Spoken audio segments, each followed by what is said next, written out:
Hey guys, this is a product review for Pictureka. This is what it looks like. So it's a really cool game. You have to take a minute to learn what the directions are, which they do have. So I love the art. I think it's really cool and fun and playful, very youthful. You don't have to be young to play, but it has a youthful tone to it. It kind of reminds me of like doodles, graffiti art. It just has a fun tone to it. So anyway, you have these different tiles and they are double-sided. Part of the gameplay includes being able to flip them. And what you're doing is you're looking for specific things on these tiles, and since they're separate and you set them up each time, these rotate around and they have a backside, so you don't exactly know where everything is every time. So that keeps it interesting. And then what you're doing when it's your turn, you roll the dice, the colored dice, so you get a green card. You would pull one of the green cards.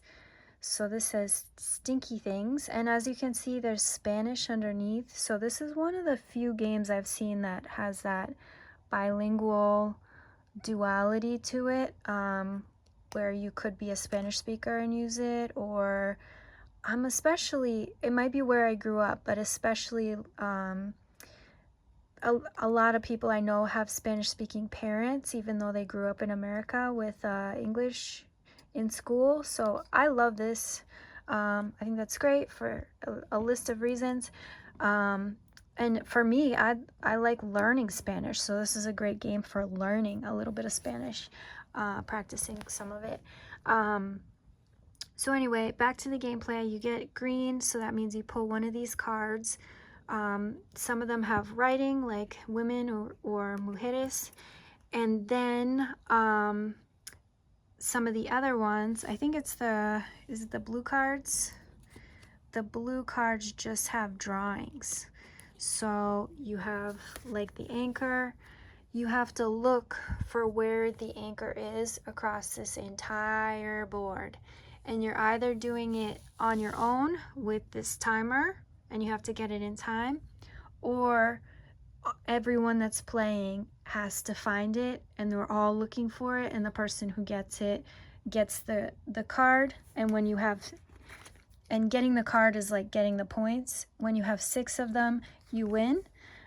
So there's the visual, there's the written, and then the difference between the green and the red is one is personal, one is group, and then another one you're doing bidding. So before you even look at what the card is, you're like, oh, I bet I can find 2 of them, and someone else is like, I bet I can find 3.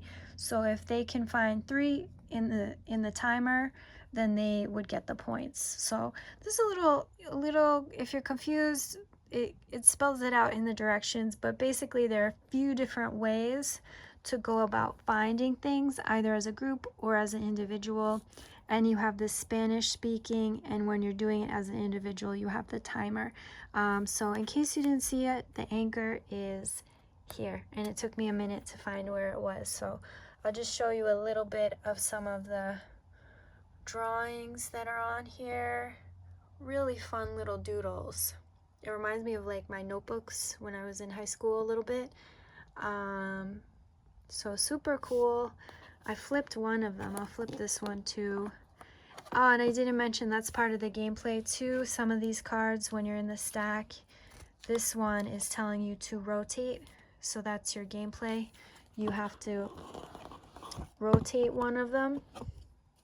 It just keeps it interesting, keeps it moving, and then you're on the hunt for the witch, which I think is going to take me too long to find. I don't know. Can you guys see it? Oh, I found it. Boom. There. So if I was playing with other people, I would get to keep the card, which is very exciting. So I love this game. I think it's really cool, and definitely great for lots of different ages. This is a nice evening activity.